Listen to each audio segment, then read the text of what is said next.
everybody, we're about ready to begin this evening. Grateful for your presence tonight.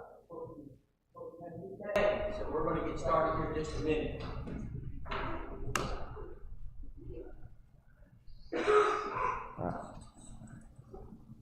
All right, got that on? Got the PowerPoint working. That's always a good sign, right? All right. Good. Enjoyed a good meal with Brent and Eli today, and Brent's wife Julie, and we enjoyed getting to know each other. Well, you are blessed at this church with two good servants, families, and I know they're blessed to be a part of this church. We have really been impressed with the faith of this church, and it's just been encouraging to be a part of the energy and the focus that you have on winning souls. So I want to make sure that you realize how grateful we are. We don't take that for granted. We don't get that every place we go, but we believe this has been a real blessing for our family. So it was the summer of 2020, and our anniversary was approaching, and I looked at my wife. I said, "Honey," I said, "what do you think about going and doing something special for our anniversary in August?" And she said, "What do you have in mind?" I said, "Well, we're going to St. Mary's, Georgia, to do a seminar." I said, "Why don't we go just a few days early?" And I've always wanted to go deep sea fishing. I said, "Could we go deep sea fishing for our anniversary?" And she said, "Sure." She said, "We'll try it." I said, "Great." I said, "Well, let me see what I can work up." So I called down to the preacher at St. Mary's, Georgia, and I said, "Hey, brother," I said, "we're going to come up a few days early." I said, "On our own expense." And so I said, "We want to do a little deep sea fishing." I said, "You know anybody?" He said, "Man, you're at the deep sea capital of the country right here." He said, "And you know what?" He said, the best deep sea fisherman we've got is normally booked up for a solid year." He said, "Because of COVID, they're not taking people out." He said, "I bet you can call him and get lined up." So I called him, and this captain, and he said, "Sure." He said, "Man, I got nothing going on." He said, "I'll be glad to take you out, me and my first mate. I got a 28-foot something or other." And I said, "Well, man, that's great." I said, "Well, put me down for 5. There'll be 5 of us. It'll be my family, my dad." And he said, "I got you down. It's just going to be you. It's a charter, you know." And I said, "Okay." And I said, "Well, sir, what time should I be out there?" And he says, "How about 3 o'clock?" I said, "Well, sir," I said, "that doesn't give us long to fish, 3 o'clock, you know." I said, "Well, you know, I want the big stuff." He said, "No, son, that's 3 in the morning." How am I going to explain this to my wife? And I said, "Okay." I said, "All right, sir, I understand." He said, "Well, sir, I got another question." He said, "What do you got?" I said, "Well, man, I get out there at 3 o'clock in the morning. It's pitch black." I said, "How am I going to know it's you?" He said, "Son, I'll be the only one out there at 3 in the morning." And I said, "Okay, I get it." So we get out there, and we're about at 3 o'clock in the morning. We come out to the place, the landing deck, and there he is, and he got his boat in there, his first mate, and they're giving us kind of the rundown of what's going to happen. He said, "Hunker down in." He said, "It's going to be a long while." I said, "By the way, what do you want to get?" I said, "The big stuff." He said, "It's going to take a while." I said, "That's fine." And so we hunker down, and he starts out. I mean, I just went to sleep after about an hour. The excitement wears down, and we're just going out. And it's for hours. It was hours and hours of boat time, getting out to, we're in the Atlantic Ocean. And all of a sudden, the sun starts to rise and then starts to peak up, and he stops the boat. He looks at us. He said, "All right, it's time to get your bait." And he said, "Everybody get their poles." And this first mate had all the poles lined up. We put our poles in. He's got all this equipment up there. It's very technological. And he looks at it. He said, "All right, guys." He said, 5, 4, 3, 2, pull them up. And I pulled them up. Man, I had bait fish everywhere. I mean, they had treble hooks just up and down the line. He said, "Put it in the live well." So we're putting the fish in the live well. I couldn't believe what just happened. And so he said, "Hey, you guys go ahead and hunker down. It's going to be a while." So we hunker down again. So we go out another hour. We're getting even further out. And he stops. He says, "This is the spot." He says, "They're here." He said, "Which one do you want to go first?" I said, "I do." He said, "First mate, strap him in." Now, friends, when you got to be strapped in to go deep sea fishing, something's going to happen. So he straps me in. He's hooking me in, right? He's got a harness he puts on me, and he's got me in this seat, you know. And they said, all right, get it out there. And this pole, I mean, this is a thick old fish. I've never seen a pole like this. And it just goes out there, right? He's watching this equipment. He said, all right, get ready, son, get ready. He said, 10. Now, you ready, son? He said, be ready. You hold tight. He said, 6, 3, 2, 1. And all of a sudden that pole went, it just bent all the way down. He said, pull, son. And I pulled it back. And he said, hold it, held straight up. And I'm holding it. And the first mate's he's kind of watching me. He said, don't go down, son. He said, start reeling. And I'm reeling it in. And I fought that thing for 15 minutes. And I could see it out there. It's huge, you know. And he said, son, I think you got a kingfish. There's a reason it's called a kingfish. As I brought that fish closer to the boat, and we're getting ready to pull that thing in. You don't pull it, you pull it in, you know. And I'm about to pull it in. All of a sudden, off the left-hand corner comes a fish. It's called a barracuda. There's a reason it's called a barracuda. It takes half my kingfish off. It sliced it in half. I still had a massive fish, even with half a fish. He had everything he needed in that boat. By 2 o'clock in the afternoon, every one of us had our limit, and we're going in. He knew his trade. He knew exactly how to do it. He knew exactly what kind of equipment to use. He knew where to go. He had spared no expense. He went out there and got the best stuff he could get. He was known for being the best. You could tell he spent all of his life, he was dedicated to it. He would read the magazines. He would do the research. He practiced it. He made sure he didn't complain about getting up at 2 o'clock in the morning. He didn't complain about working long hours. He did whatever it took to do his job. I think there's some of us in the Church of Christ. Let me talk to the men. I think there's some men in the Church of Christ. I think we're better equipped to go get the big buck than we are to go get a sinner. Because we spare no expense. We'll get out there and get the best camouflage tree stand we can find. We'll get the best rifle that money can buy. We'll not get just the average ammo. We'll get the premium ammo. And we'll get out there and we'll make sure that we get our lease. We don't complain about what time of day it is. We get out there, and we'll get out there 2 in the morning, 3 in the morning. We put our cameras out there. We get our bait and equipment out there. And we don't just have deer cameras. We got the Wi-Fi cameras now. We don't even have to worry about the SD card. We can watch them all day in the office. We watch them come in, come out. We got it down to time. We know exactly when to show up. We know what buck we're going to shoot. We do the research. We do whatever it takes to get it. I think there's some of us in the pews tonight that are more equipped to go get catfish than we are sinners. Because we spare no expense. We go get the bass boat. We spend the time, the money, the research. I mean, we don't complain about the hours. I mean, we're going to do whatever it takes so I can get my freezer full of fish for the season. I think it's a sad commentary on the men of the Church of Christ when we're better outfitted and we're more motivated to go get buck and catfish than we are to go get sinners. Brethren, if you want to be good at soul winning, you have to put your heart and soul into it. It's got to become more important than anything else you do. Getting to your neighbor and getting to your parents and getting to your family and getting to your friends must become a part of who you are. You are going to have to put the research into it, the time into it. And I'm going to say this, and I know some of you don't believe me right now, but I'm going to just say it. There is more joy in helping a sinner come to Christ than mounting your trophy buck. Your trophy buck doesn't compare to helping a soul go to heaven. You'll see that soul every Sunday, every Wednesday. And I promise you, they'll never forget what you did. I want to tonight talk about the plan that we need to have to reach sinners. Because if we have no plan, if we're not working together as men to lead this effort will fail. Late in the 1930s into the early 40s, the Nazi Germany army was going across Europe.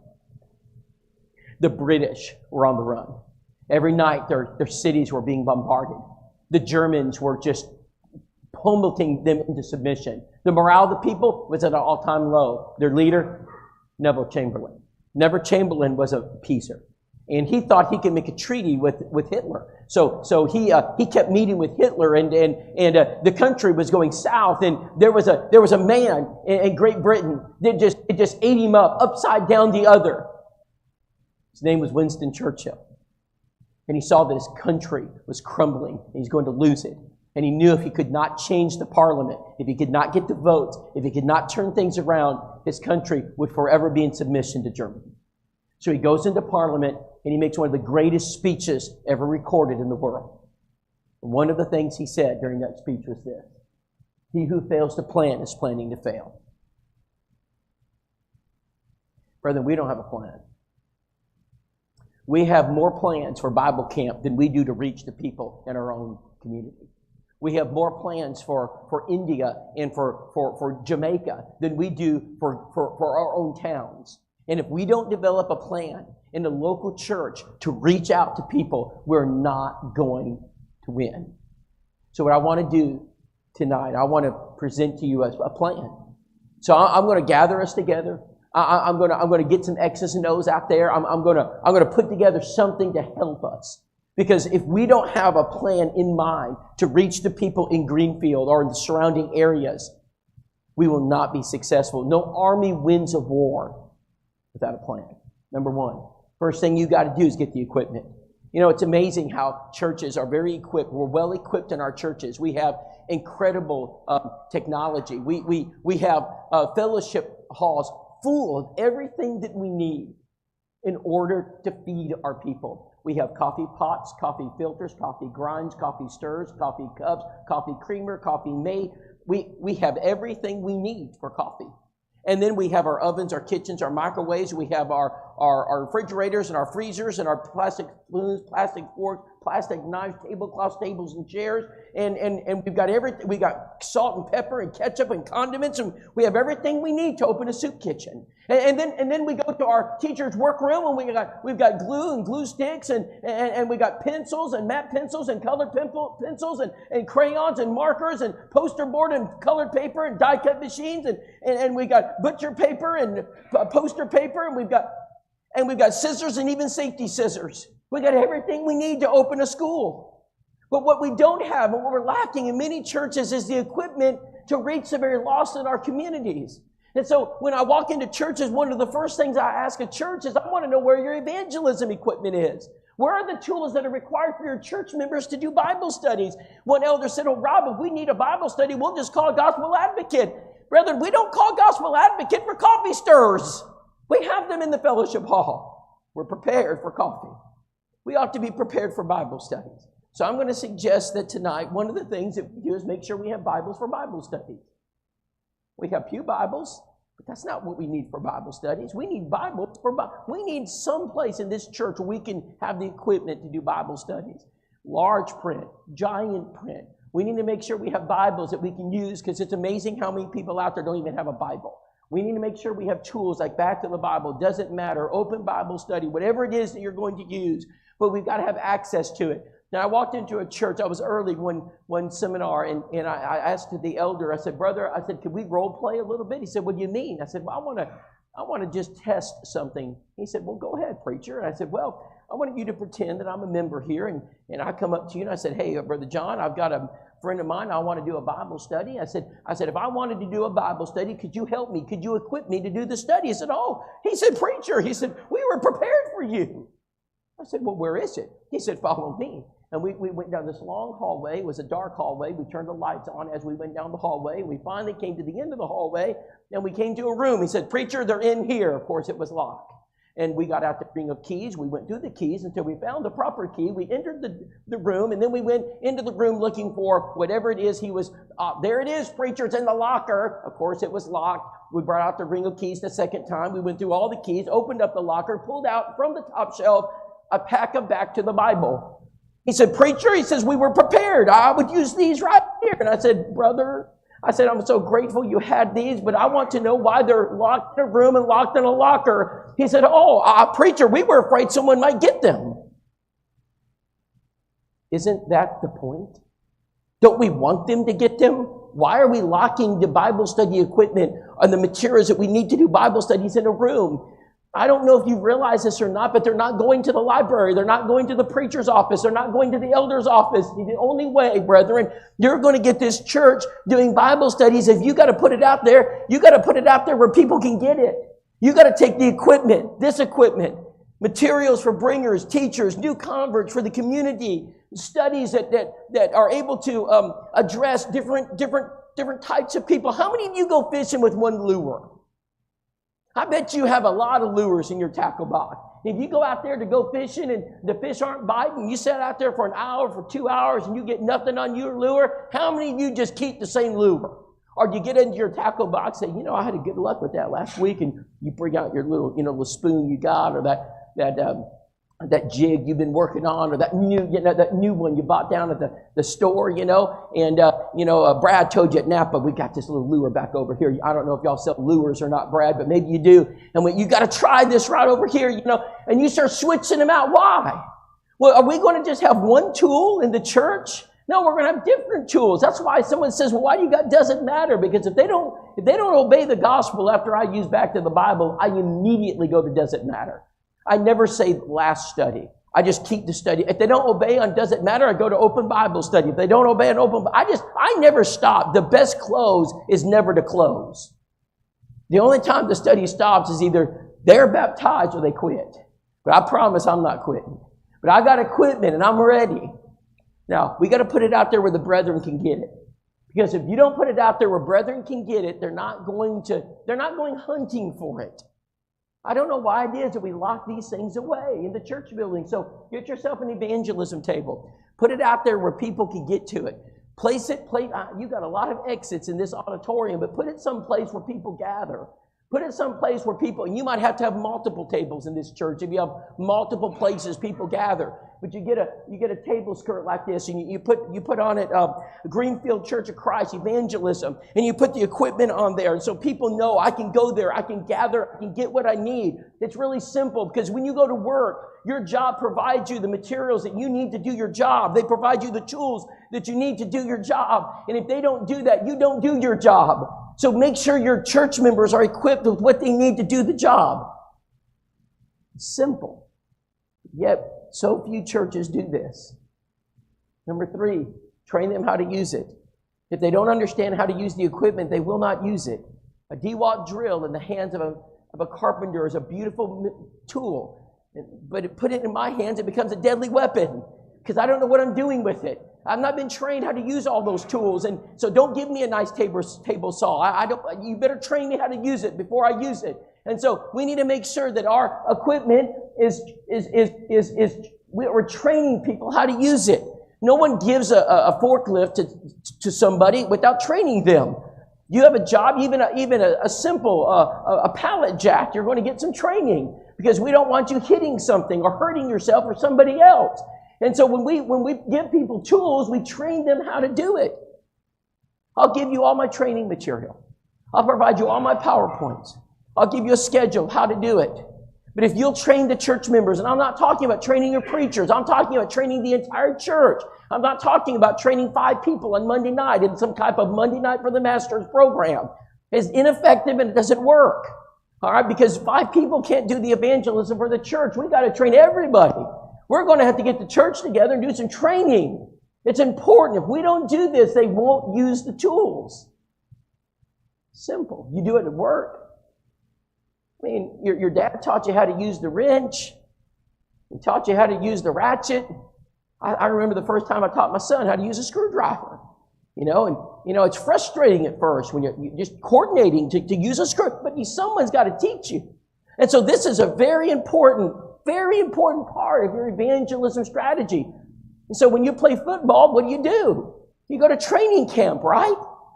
You go to training camp and they teach you how to hold the football, throw the football, how to block, how to tackle. You're going to do ups and downs. You're going to do bleachers and sprints, and so in the church we've got to do some training. Number 4, we got to create an evangelistic atmosphere in the church. We got to create a culture, an atmosphere in our local churches where evangelism becomes the foundation of everything we do. That the church is no longer a social club. and a point of, and I know there's social aspects to the church, but it becomes an evangelistically centered body. We use our resources to generate Bible studies. And everything that we do is focused on helping people go to heaven.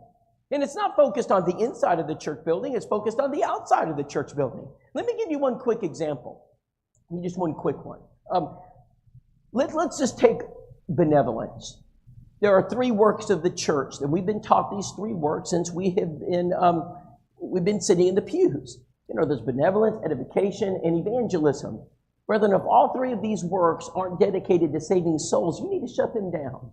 Because that's what the purpose of these 3 works are. It's to reach souls. If it's not to reach souls, then what is it for? And so let's just take something like benevolence, and let's see if we can transition benevolence into some type of soul-winning atmosphere. Well, how would you do that? Well, let me give you something quick. I've got a lot of things to give your elders, but let me give you something real quick. Let's say Brent's in the office, the phone rings, and he says, "Hi, my name is Brent, and I'm the preacher. How can I help you?" "Yes, sir, we're needing some help." "You come to the right place, and we're here to help." "Wonderful. And what do you need help with, sir?" "We need help with our light bill." "Do you have any assistance for light bills?" "Oh, absolutely." Good. We need some help with food. Do you help?" "Oh, yes, we help with food." We need help with our mortgage." "Yes, we help with mortgages." We need help with our car payment." "Yes, we help with." I never say no. Whatever it is they ask, I say yes. Because here's the question I want them to ask me. I want them to ask this question: when can you help me? And as soon as they ask me, when can I help you? Here's my reply. Here's what I train.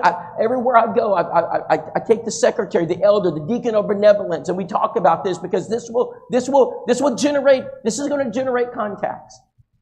We offer that assistance every morning, Sunday morning at 10 o'clock, and we can't wait to see you. Well, sir, I don't know if I can wait until Sunday morning. That's okay, because we offer it on Sunday evening at 6 o'clock, and we can't wait to say, "Well, sir, I don't know if I can get there." "Well, that's okay. We offer it Wednesday evening at 7 o'clock, and we can't, well, I don't know if I can get there." "Well, that's okay. I don't have a car." "No problem. We got people who will pick you up, and we'll be glad to come get you." I'm going to remove every obstacle, every barrier, because what I do is I want them to walk in this church building. Because when they walk in this church building, brother, I'm going to have you ready. And I'm going to say, "Brother, this visitor here has come because they need some help. But while they're here, would you go do a Bible study with them? Take them to room 3. Get your back to the Bibles." If we can't do a Bible study during Bible class, we have serious problems. I know it's out of the box. I know that's not conventional thinking. But conventional thinking isn't working very well. What we need to do is make sure that when they come into our building and they want help, we help them. We help them spiritually. Now, after the Bible study, if we want to provide them some assistance on whatever it is they've asked, that's up to the elders, the deacons. And I don't know about you, but I'm more inclined to help somebody who does a Bible study than some charlatan off the street that's come from New York, always runs out of gas in my parking lot, and is always claiming to be a member of the Church of Christ. And when you ask them who their preacher is, they say, "Reverend so-and-so." And you know they're lying to you. You ever have that happen? All the time. What if we channeled that to the church building and started doing Bible studies, and we used our benevolence for Bible studies, and no longer are we paying light bills until we meet somebody face to face and they come to this building, and whatever excuse they have, we're going to overcome the excuse, and we're quickly going to learn who the charlatans are and who the genuine people are. Keno Shrum told me at Coweta, Oklahoma, he said, "Rob, of all the things you said on that last night, that was the thing I laughed at the most." Inside I said, "That will never work." He said, he calls me on the way home. He said, "You'll never guess what just happened." He said, "Some lady called me. She needed help." And I said, "Well, I'll just see it." And Rob, she's coming. She's coming to the church for help. She's going to come Wednesday night. I said, "Keno, keep me posted." She came Wednesday night. One of the members had her back to the Bible, and he and his wife took her to a room, and they did study number 1. And then she came out and met with the elders, and they gave her some grocery money. And then she came back. He said, "Rob, I can't believe this worked." Bible studies are very powerful.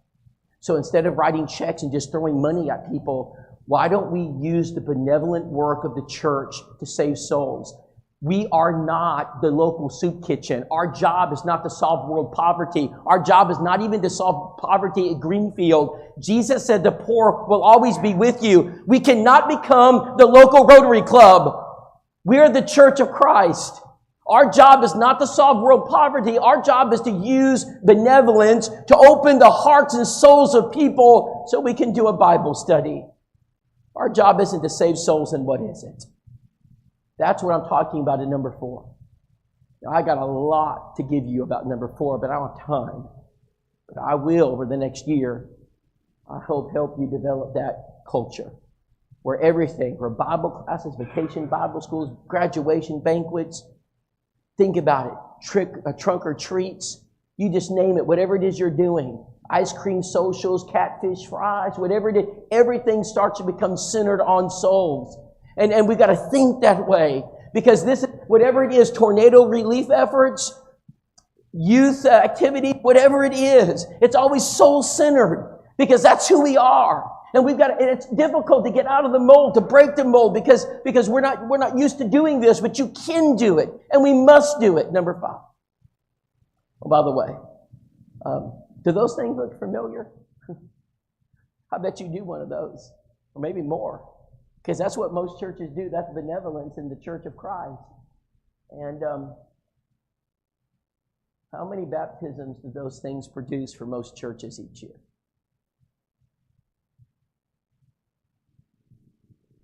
Rob, we helped 183 people last year. I said, to God be the glory. How many Bible studies did you have? But we're still working on that. So what's the difference between you and Goodwill? What's the difference between us and the Salvation Army?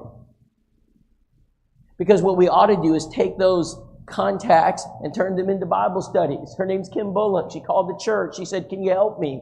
And the secretary, Deb Rice, she knew our policy. I talked to the elders. They embraced it. And she said, yeah, we'd be glad to help you, Miss Kim.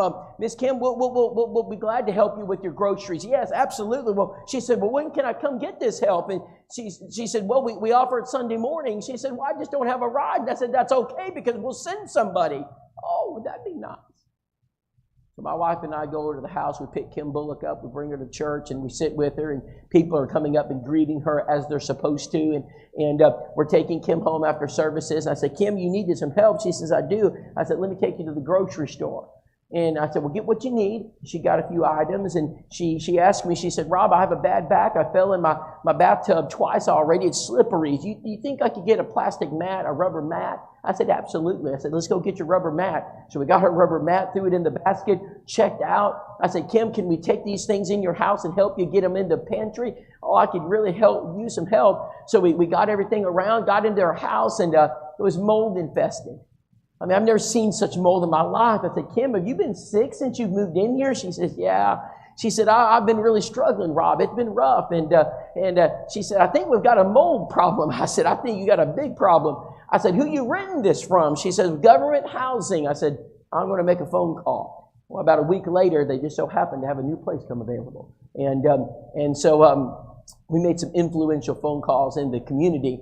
And so she said, well, Rob, I'm so thankful, but I can't move all my furniture. She said, I don't have any family here. I said, don't worry. I said, the church will do it for you. She says, really? How many of you men would pull your trucks and trailers over to help move somebody and help us get a Bible study? Anybody in here do that for us? Everybody would, right? So maybe you wouldn't lead the Bible study, but maybe you could help us do that. And so we went over there, we moved everything over, and we're setting everything up. And I can still remember Hannah was in the kitchen, some other lady getting everything set up, and we got her couch and her TV set up, and Jared was over there hooking the internet up, and we're sitting there talking to Kim. I said, hey, Kim, I said, I got a question for you. What do you think I'm going to ask? What do you think about the Jacksonville Church of Christ? Oh, I love it.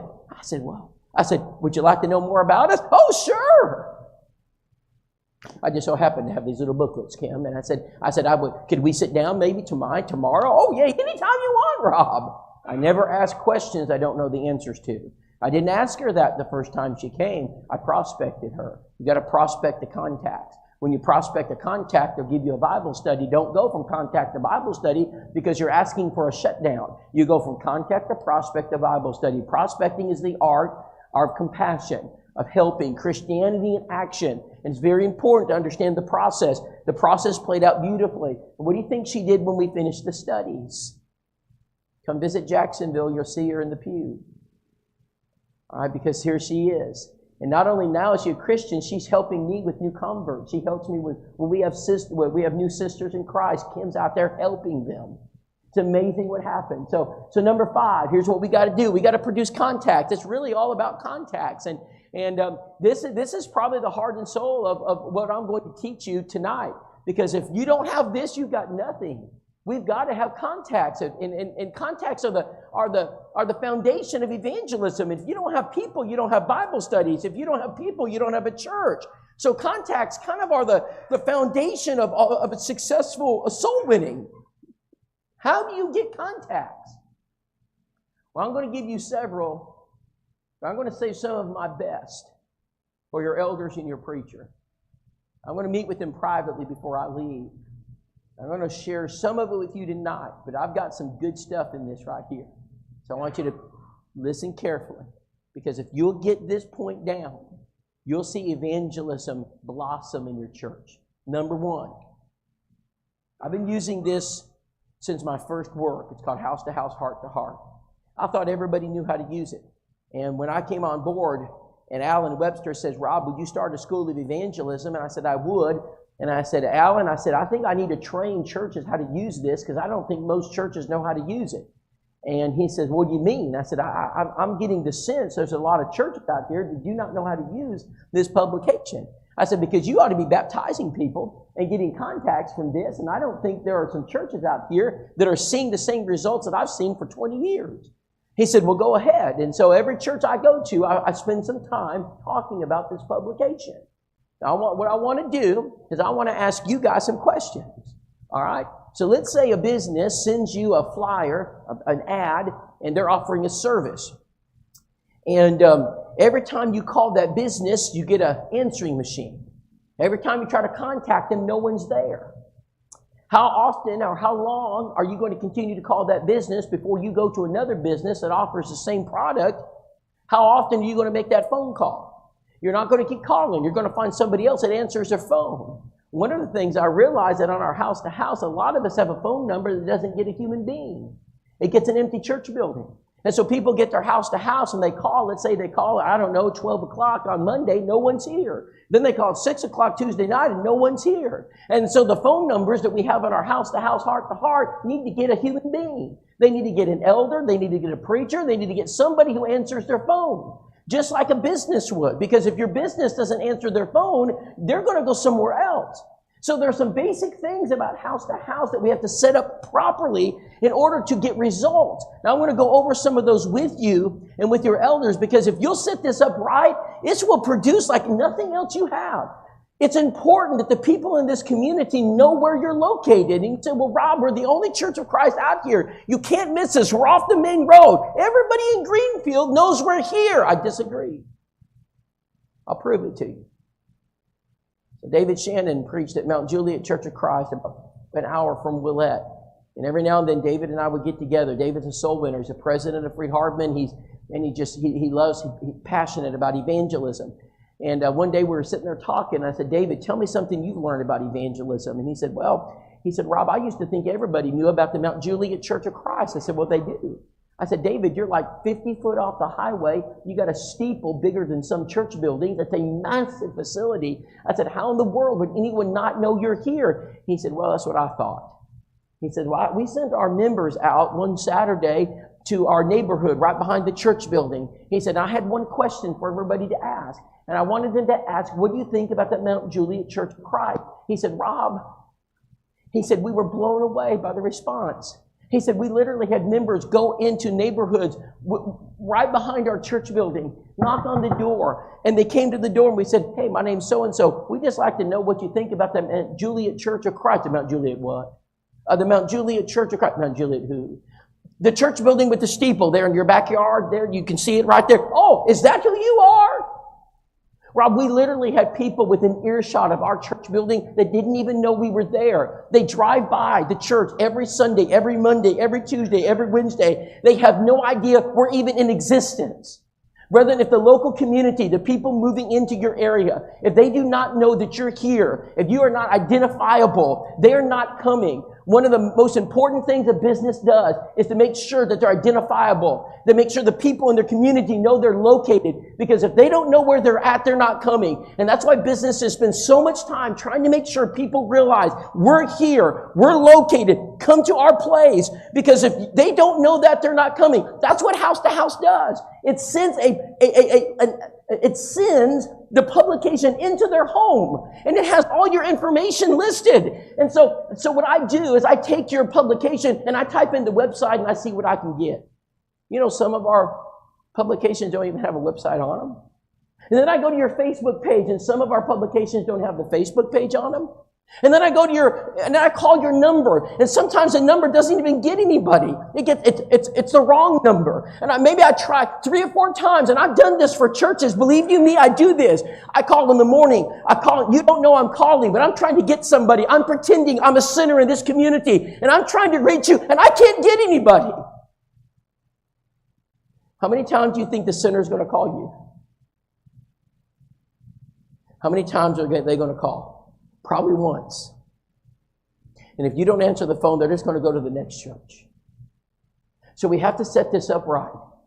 I mean, that's like a free newspaper going into their houses. And there's some things that you can offer at House to House. And I guarantee, listen to this. I'll guarantee if you put this down here, if you'll write this down here, services offered, if you'll do this, I can guarantee you're going to get a baptism. You know what it is? Free transportation to the building. If you'll just put that down at the bottom, I guarantee there are people around the Greenfield area that don't drive, but they like to go to church. They don't have a car. And if you send a publication into their mailbox and said, we'll bring you to church for free, they're going to call you. Normally it's an older lady, and she's going to call you. And she's going to say, can you give me a ride to church? How many of you men would go give a ride to church to somebody who needs it? Everybody would, right? But they have to know you're offering that. And it needs to say free transportation to the building.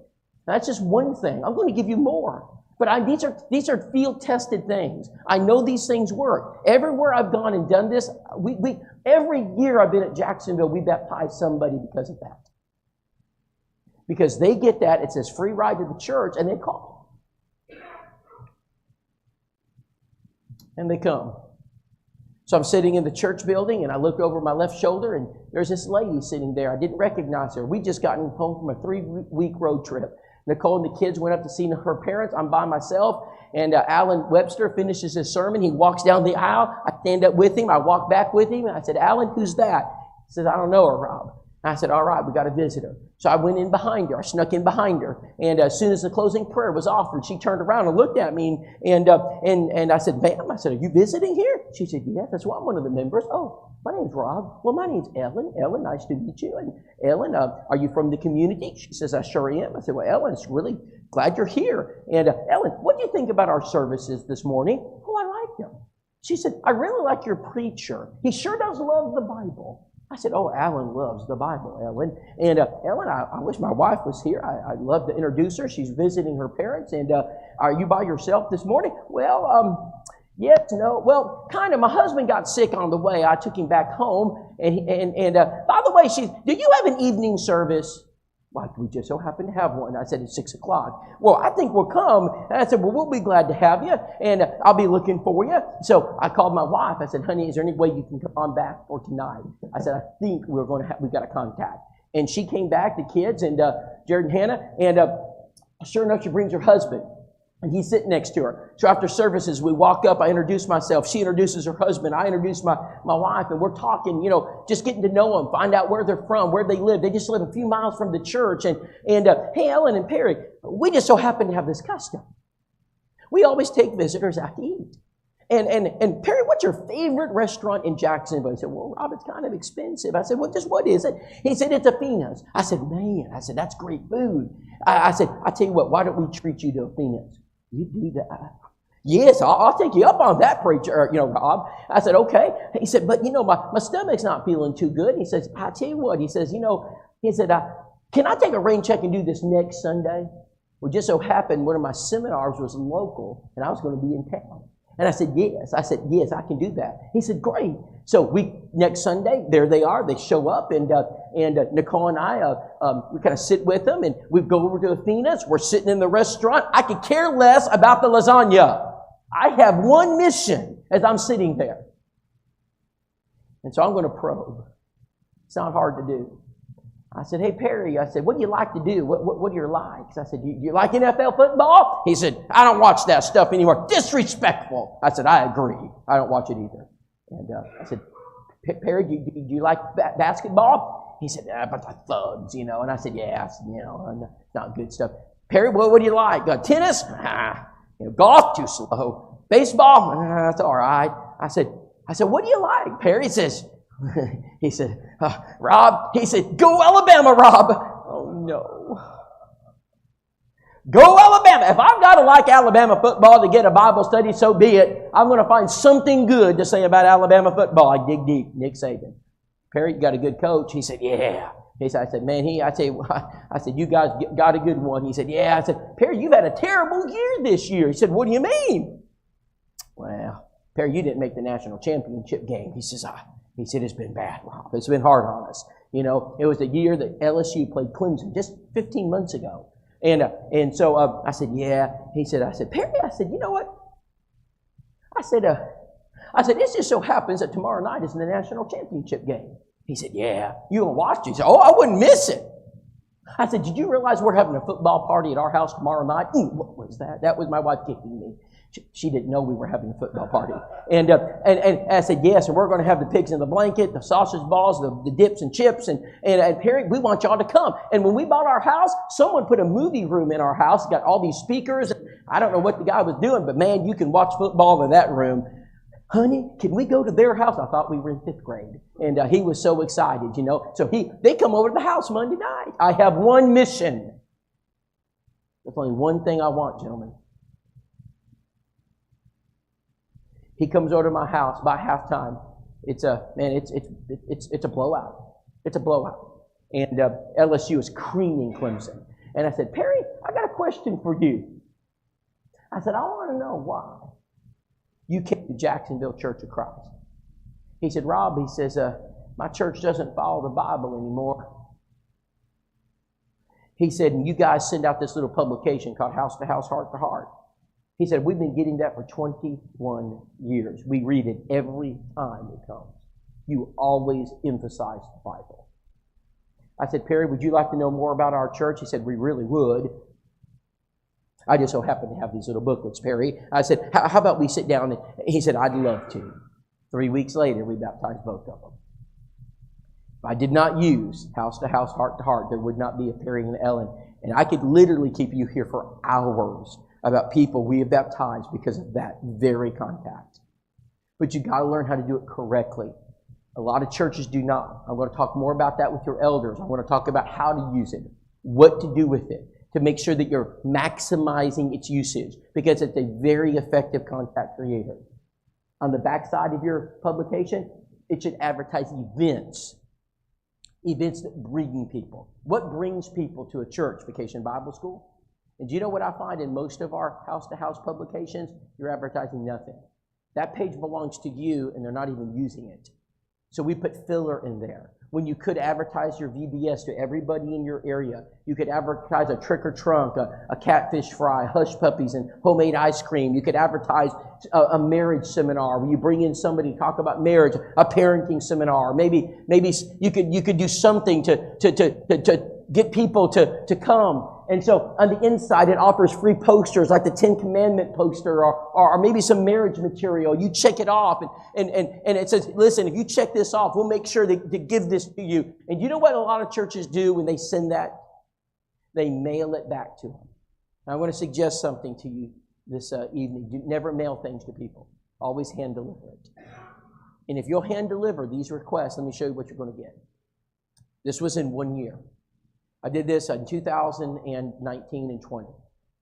In 2019 and 20, right before COVID, into 2019, I asked the elders if we could stop mailing requests to people at Jacksonville. And they said, well, what are you going to do? I said, well, I'm going to hand deliver them. That's what I used to do when I was a preacher. I would never mail things to people. And they said, okay, we'll tell the secretary. So I get a phone call from Deborah. I said, Rob, we got this lady, her name's Brenda, and she's wanting some marriage material, but I'm not supposed to mail it. I'm supposed to tell you about it. I said, well, that's great. Deb, put it in my box, and I'll be down there in a day or two to pick it up. Okay. So she puts it in my box. Nicole and I get a free time. We come down to the church. We grab the material, and we go looking for Brenda. We knock on her door. She opens it up. Now, I always bring a woman. Do not go alone. Do always take a child for ethical reasons and also for effectiveness. If you show up by yourself, you're a scary-looking man, they're not opening the door. Bring a child, bring a wife. Find someone to go with you. And so we knock on the door. She sees Nicole. She opens it up, and I move in. Ma'am, my name is Rob. This is my wife, Nicole. This is my wife, Nicole. We're from house to house, heart to heart. And you asked for some marriage material. Oh, yes, I did. Yes, ma'am. Did you just get married? I did. About a month ago.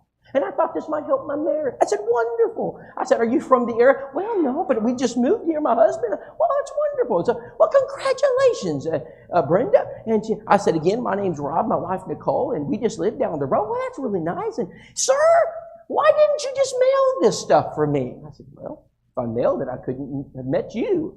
She said, well, that's true. And I said, well, ma'am, I said, what do you think about Jacksonville? Oh, I like it. Got a lot of nice little shopping here. Sir, can I ask you another question? I said, sure. She said, sir, do you know anything about the Bible? Just a little bit. And she says, good, because my husband knows nothing about the Bible.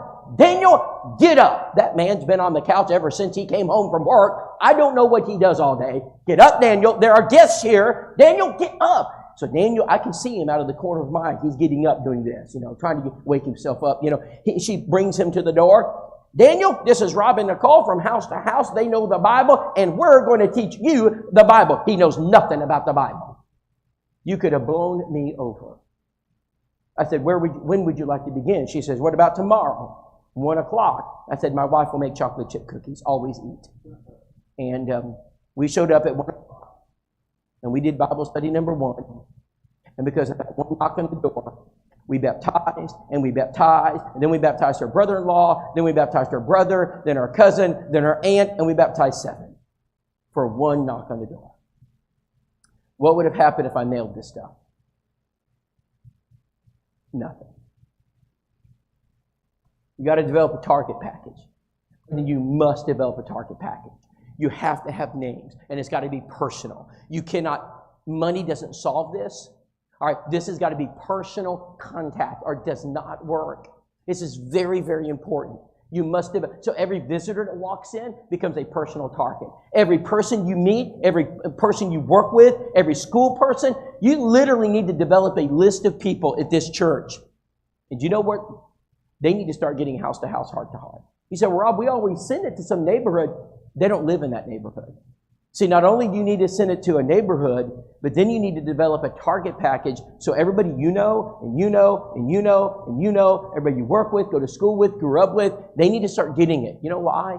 Because we're going to use that to help you get a Bible study. And I'll teach you how to do that. But first thing, they got to get it so we can individualize it. All you got to do is send a spreadsheet with names and addresses, and we'll send it to your friends. You know that 19-year-old you're studying with? He needs to get house to house. We need his name and address. One of your members already had a Bible study this morning using Back to the Bible Book 1. He said it worked great. Some of you have already told me you've set up studies. You can do this. And this is the kind of stuff we've got to do together. Now let's go to the next point. We've got to get some contacts using good old-fashioned door knocking. Brethren, the techniques we teach in our school will give you a 35% success rate at the door. I will teach you 4 ways to take a door and produce success with it. 4 things you can do. I'm going to give you one of them right now. You've been sending house to house to an area for several years.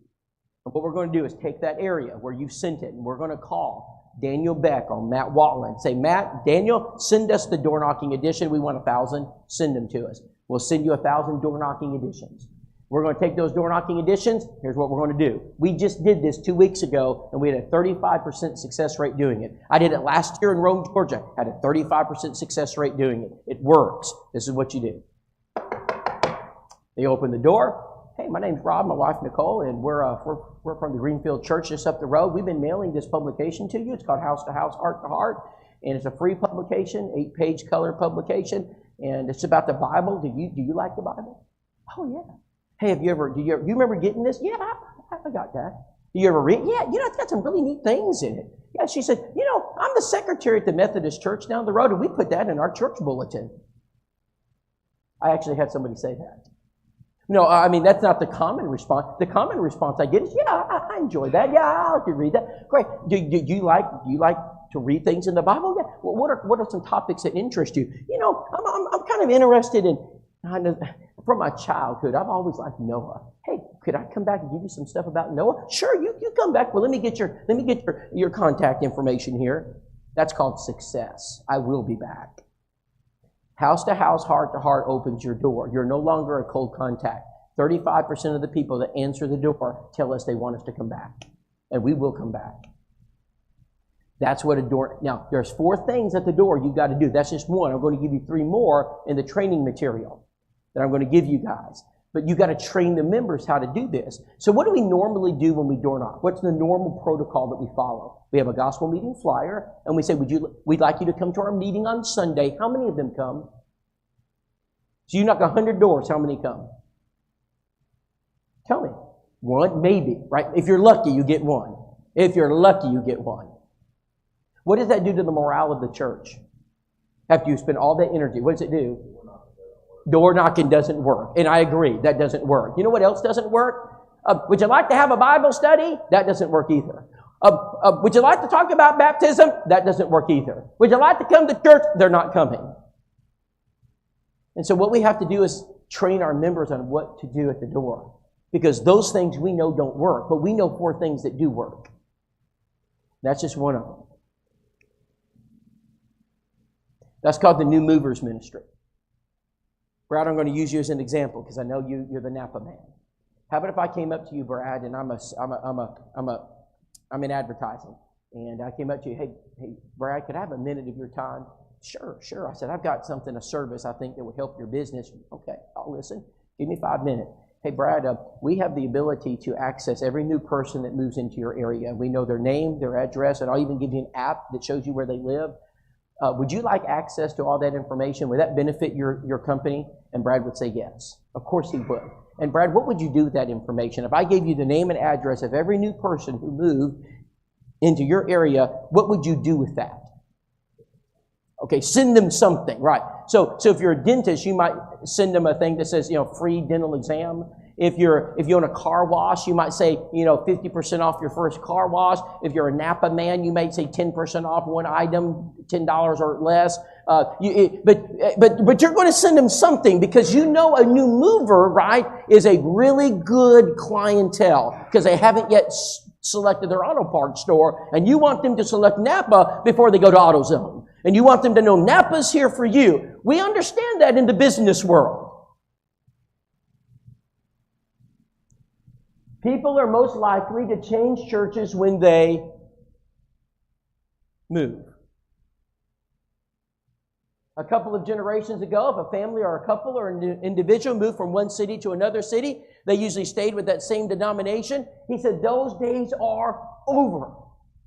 I don't care what church you were a part of in the last town. The average person today is willing to look at any church in their neighborhood. That's a powerful opportunity for evangelism. I don't care what church they were a part of in the last town because I want them to visit the church of Christ. It gives me the best opportunity to sit down and study the Word of God. Brethren, why don't we do that in the church? Napa does it. You know who else does it? Lowe's. Have you ever moved? Anybody ever moved recently? Anybody just moved in the last year or so? Anybody? What's the first piece of mail that you get in your mailbox? Lowe's, 10% off. The next day, Home Depot, 15% off. And if Brad's doing his job, the next day, Napa, 20% off. Because they want you to come to their store, right? They want you there. And they always locate you. They always know when you move. And if you move, Lowe's knows it. So do we. We know when they move. And I know how many people moved into your neighborhood last month. I know their name and address. I'm going to give it to you. I know how many people have moved into your neighborhood in the last 6 months, just in Union, just in Greenfield. And I'm going to give it to you. Because we want to immediately become the first church that knocks on their door. Right now, my wife is in there with your ladies, and she's firing them up. And one of the things my wife is teaching your ladies how to do is how to go shopping. Oh, preacher, please. We don't need any help in that area. This isn't just normal shopping. My wife is teaching your ladies how to go shopping in the name of the Lord. They're going to go to Dollar Tree, and they're going to make baskets. They're called new mover baskets. And that basket will cost you $10. Well, by inflation, what are we, $1.25 store now? What is it now? It's an $11 basket, whatever it is. It used to be $10.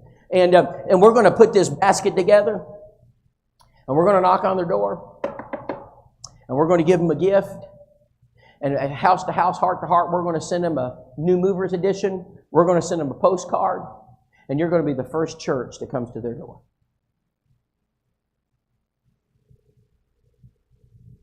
Now we're going to begin spooling up a potent card ministry. A card ministry that does not focus on church members. A card ministry that focuses on sinners. A card ministry that has a list, a contact list, a target list. Not a prayer list of elders, preachers, deacons, and church members that are sick or with COVID or cancer. No, I want the list of people that live in the Greenfield area. And I want to know who they are, how they're related to you, and we're going to overwhelm them with cards. And we're not going to have 5 people do it on a Monday night. We're going to have the entire church do it. We're going to divide the church up. We're going to form teams. And we're going to be strategic in how we deliver them. 5 on Monday, 5 on Tuesday, 5 on Wednesday, 5 on Thursday. This will transform your church.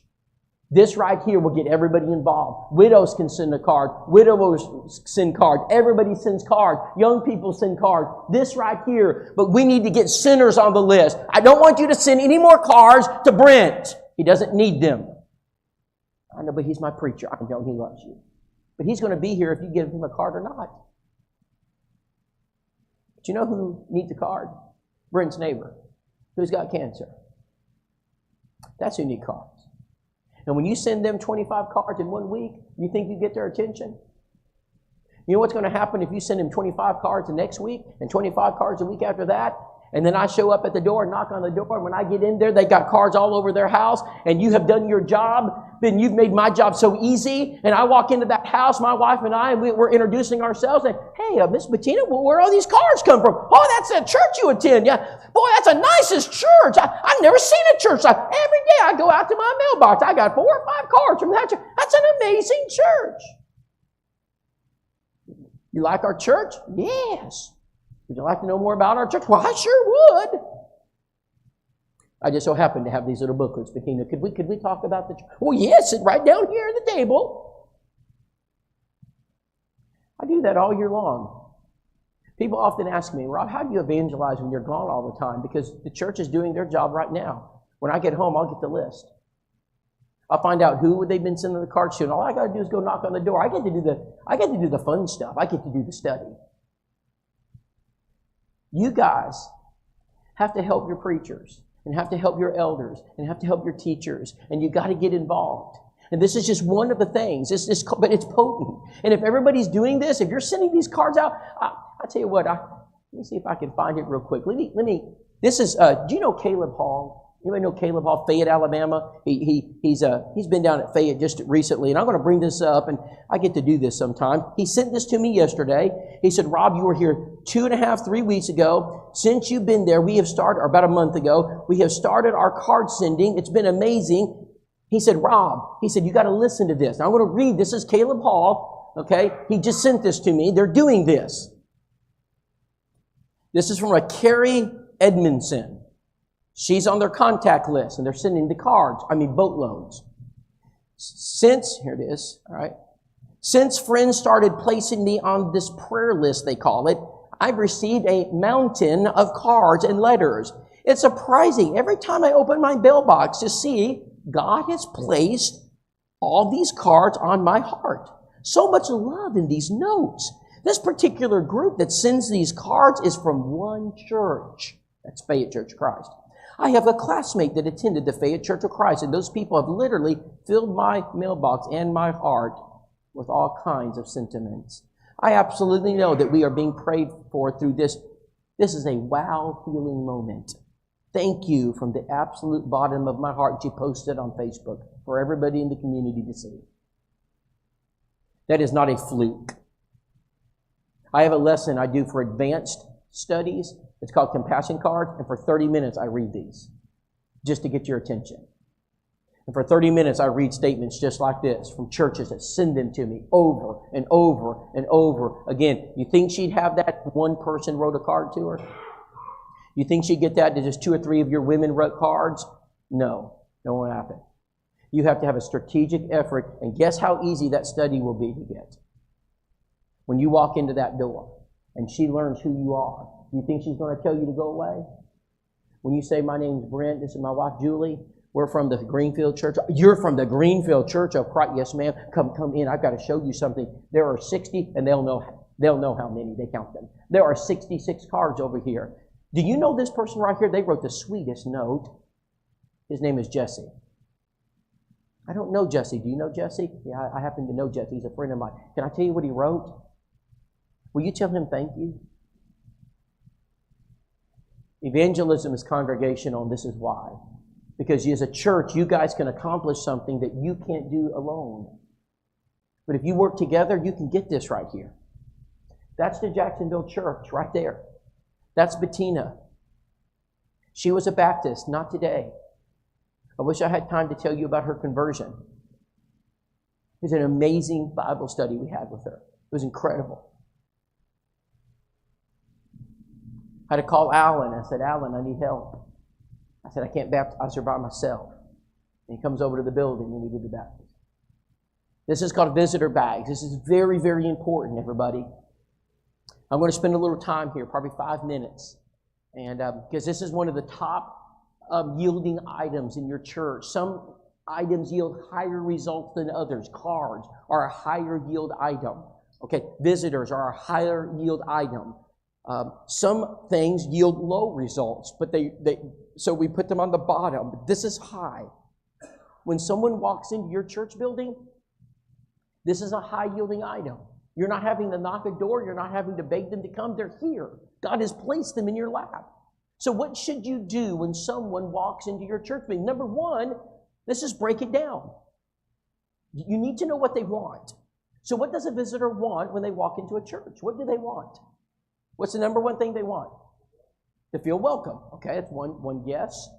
What's another thing that's wrong? What's another thing I'm sorry, it's that's the top thing. I'm looking for the number one thing they want. What is it? The truth, okay? I don't think that was even on the poll, but that's a good one. I would want the truth. What's another thing? Y'all have any other guesses? Say again? Love from the members. Yeah, it's not the top one. It surprised me. It's a Pew Research Center did this study, and they said the number one thing a person wants when they come to a church is to sit down. To sit down. No, to sit down. They just want to sit down. And you know, it was so obvious. I laughed when I saw it. I said, well, how did I not get that? Of course that's what they want. They do not want the welcome wagon to surround them and have Gabby Gossip tell them all about the church problems. They do not want Mr. Grumpy sitting out there to growl at them. What they want to do is walk in the church building and sit down. So what should you do as a church? Let them. And train your church members. Let them know that's what they want. You got to train the church that when visitors come, they do not want you to surround them and to interrogate them. They don't want the men with the earpieces to follow them around the church building. All right, they just want to sit down. Okay, so let them sit down. Just let them sit. And so when they sit down, then what do we do? All right, now, we've got to train some families on what to do when they sit down. This is all training. You get training at work. You said you work at Tyson. Do they train you? Sure. So we need to be trained. So I'm going to give you some training material on what to do when visitors come. I'll go over it very quickly. Let's pretend, Eli, that you're a visitor. And you and your wife have just visited for the first time. And I'm one of those trained families, my wife and I. Let me show you exactly what we would do. We would sit here in front of you. I know that you have an assigned pew, not anymore. So now you have any pew. So we're going to sit here for the entire service. And so I'm going to sit here. I'm going to lean back. Are you visiting this morning? Yes, my name is Rob Whitaker. My wife, Nicole. What's your name? Eli. And what's your wife's name? Jenna. Jenna and Eli, are you guys from the community? Is this your first time to come? No, we're so glad to have you guys here. Hey, we've got something for you guys. I'll be right back. And we're going to go. And right now, my wife is teaching your ladies how to go shopping in the name of the Lord. And she's again teaching them how to make visitor bags. And so I'm going to go grab the visitor bag wherever we keep them. I'm going to run back. This is a gift bag from the ladies of the church. And inside there's some mugs and breaths and pens and pencils and notepads and a Bible. And we're so glad you're here. Hey, we're a card-sending church. We like to send cards thanking people for coming. Can I get your name and address? And I'm going to pull out a contact card. And I'm not going to give it to him because he doesn't want to fill out a contact card. And I'm going to fill out that card and I'm going to get that contact information because if I fail to get contact information from a visitor, I have failed to do my job.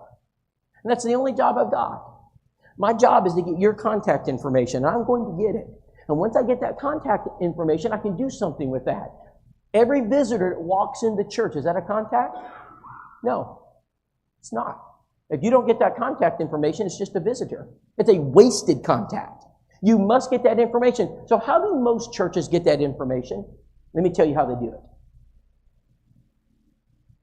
We want to welcome all of our visitors this morning. You're honored guests. We'd like to invite you to come back at each and every opportunity. By the way, there is a visitor card in the pew back in front of you. If you take that card out, fill it out and put it in the table, or there's some young men that will pick them up. We'll have a record of your attendance. How many visitors fill out that card? That's some. That's some. Do you like to fill out the card? Yeah, the members. But we've been doing that for years, but here's what we've learned. The visitors don't like to do that. Do you know what my percentage of success is doing it the way I just did it? 100%. I always get the information. But how will that happen if I just make an announcement and ask people to do that? No. I have to train them how to do it. As elders in this church, you have to select families, maybe 4 or 6 families, put them in a conference room and train them how to do that, and that's their job. And tell them exactly what they need to do. There's more that they need to do than just that. All right, but that's the main thing. You want to know how you get 17 baptisms in a year of a church of 170 people? There it is. Because when visitors walk into Jacksonville, we have a plan.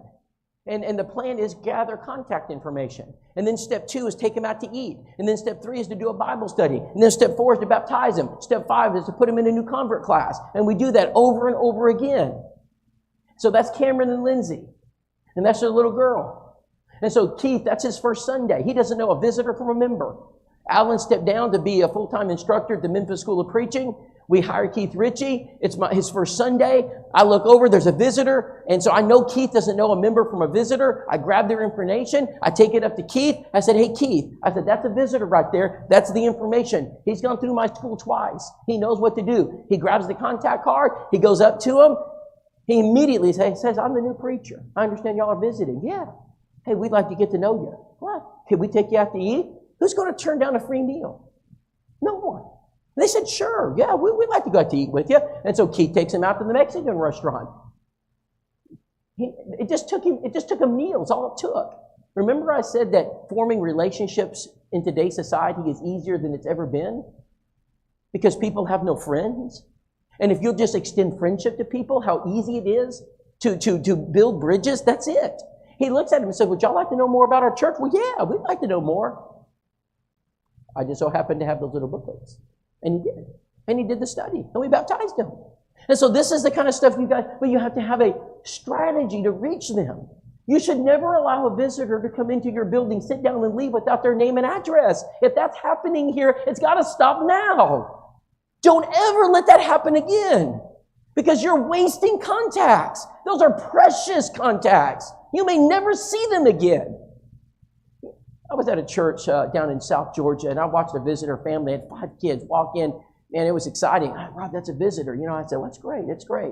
Church was friendly. Being friendly is not enough. You have to have a plan to get that information. He didn't get it, and they left. And I'm in the meeting with the elders, and I asked them about that family. I said, where do they live? And they had a 30-second argument about where they live. No one knew. What's their name? We had a 30-second argument about their name because we had conflicting information. Brethren, that should never happen. We should have a name, we should have an address, and we should have a strategy of how and by the way, remember those cards? One of the cards we're going to send is thank you for visiting. No form letters from the secretary. Why don't we send them 50 cards from this church thanking them for visiting? Do you think that would move them? Do you not think that that would say to them, yes, I want to be there? Just taking people out to eat. Visitors should always be taken out to eat. That's one of our policies. A visitor should never leave this place without a meal invitation. Always give a meal invitation. Dale Harris, top pharmaceutical rep in the Southeast. Dale Harris, he goes on vacations every year, the boondoggles from the company, because they reward him for being the top salesman. He goes to Europe, Hawaii, New Zealand every year. Dale's a faithful Christian. One day I'm with Dale. I said, Dale, how do you always become the top sales rep in the Southeast in pharmaceuticals? He said, it's easy. He says, and since you're not a pharmaceutical rep, I'll tell you my secret. It's called steak. He said, a lot of our reps make a mistake. They walk into the doctor's office and they try to sell the doctor medicines in the doctor's office. That is the worst place to do it. He said, what I do is I make an appointment and I tell them I'm taking them to the best steakhouse in the area. They'll come, believe you me. Whether it's Ruth Chris Steakhouse or whatever it is, I'm taking you. I don't care what the cost is. And so we're going to take you, we're going to sit you down, we're going to have steak together. I don't talk pharmacy, I don't talk medicine. And by the way, when I'm finished with that meal, they'll buy everything I got. You ever take a sales rep ever take you out to eat? Why? Why do they take you out to eat? Don't we understand that in the secular world? Brethren, we have to do, why did Jesus go to their house and eat all the time? Why is Jesus eating with people constantly? Because we know that works. We can do the same thing in the church, and we've got to do that in the church.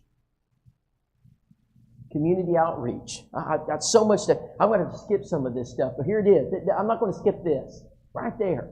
That's what it should look like. All right, so we should focus all of our efforts with people in our pews that are not children of God. Are there any, unless you're the exception, do you guys have people that come on Sundays, and almost every Sunday, that are not Christians? Do you have those folks? Because almost every church has got them. But we're going to focus now on them. We're going to focus on them. We're going to develop a plan to reach each of them. We're going to talk about them during every elders meeting. I mean, it's going to consume us. We're going to work on compassion cards, visitors, door knocking, house to house properly, new movers, digital media, benevolence. Everything revolves around what? What's in the center there? The purpose of the church. What's the purpose of the church, Eli? What are we here for? What's the one thing we're supposed to be doing? Make more Christians. Make known to the world the manifold wisdom of God. How about if all that worked together? If you want your church to grow, you need a 10% baptism rate. That means you got to take your attendance, you got to multiply times 0.10, and that's what you got to hit. You need a metric. You have metrics at Napa you got to hit to make sure you have a profit margin. I don't mean to pick on Brad, I just know him. And I know he has a business, so I know this works. But I guarantee Tyson has metrics. I know Tyson. You know them, don't you? There's how many chickens have got to go through the processing plant today? What do you got to get? And there's numbers, right? Accountability. We've got to populate a contact list. I'm going to run through I'm just going to show you what happened. If you populate a contact list, that's what you get. That's Mount Pleasant. That's 20 baptisms in 1 year. Those are church members doing it. Those aren't preachers. Those are you. I'm going to teach you how to do that too. Very effective. That's a very effective tool right there. You got to get everybody in this church involved, from the youngest to the oldest. You got to get everybody on board. Because if everybody works together, the body's not one member but many. You become an explosive spiritual military unit. It's a congregational work. Number 8, you make it the most important thing you do. Every elders meeting, the most important thing you do is not talk about the problems of Sister Sue or Brother Brent forgot to shake someone's hand and Eli didn't go to the funeral home and whatever it is. I know those things are important and yes, we probably need to address them, but I want to know about Billy Hudson, who sat in our pew for 10 years and have yet to become a Christian. I want to talk about him and pray about him. I want to form a plan to get to him. I want to ask the elders and preachers, how are we going to get to Billy Hudson? I did that one year. I actually walked into my elder's office at the meeting. We met, and I said, brothers, I want a question. I said, how many men are in the church here that have not obeyed the gospel? And they listed 5 of them. I said, I want to develop a plan to get all 5 of them. And one said, you can't do that. I said, yes, we can. I said, I need to know more about them, and I want to focus the church on. We baptized all 5 of them. You can do it, but it's got to become the priority of the church. Publicize your mission from the pulpit. Talk about it. Lead it from the pulpit. Make it pulpit-led. Don't keep your evangelism plans locked in an office. Don't put them in a filing cabinet. Put them in your pulpit. And let the whole church know what the job is. Let them know what their mission is. Show them. Lead them. Be an example of it. And lastly, number 10, pray about it. Pray about it every day. Make sure when your men lead public prayers, they pray for the lost. Pray for them by name. Pray for them at home. Pray for souls to be saved. Thank you guys for your attention this evening. I'm so grateful for this church. You have been a great audience tonight. I'm looking forward to hearing about the success of the evangelistic strategy that you guys put into place. I know you can do it. And if you have any questions, I'll be glad to answer them. My wife, I know she's finishing up with the ladies. I think this right here is the heartbeat of what we teach in our school. And but I'm not going to just leave you with this, because this is a lot to take in. But I'm going to give you the playbook. I'm going to give you the playbook.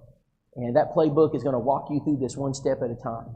And it's exciting tomorrow morning, by the way, when you get up, I want you to go to your email and I want you to open it up. You get it every Wednesday morning, Brad? What do you see every Wednesday morning? Churches reporting in and saying, this is what we're doing. And these are the baptisms we've had. And they tell you about it. I'm going to have Brent or Eli or somebody from this church send me a report every week. What are you doing? And that will make your day when you read that, because it works. So then, thank you, gentlemen, for your time. Let's pray. Our Father, we're thankful for the opportunity to be together for this training seminar. Father, we're thankful for the gospel of Jesus Christ. And bless us, Father, as men, that we might lead our homes. And Father, as we are needed, lead the church. Bless the elders here as they oversee the flock. Bless the preachers who minister and preach the gospel. And bless every deacon and everyone that's here, in whatever capacity they serve. We thank you for their talents. But Father, we pray that every talent here tonight would be used for the glory of thy Son, his kingdom, for the saving of souls. In Jesus' name we pray. Amen.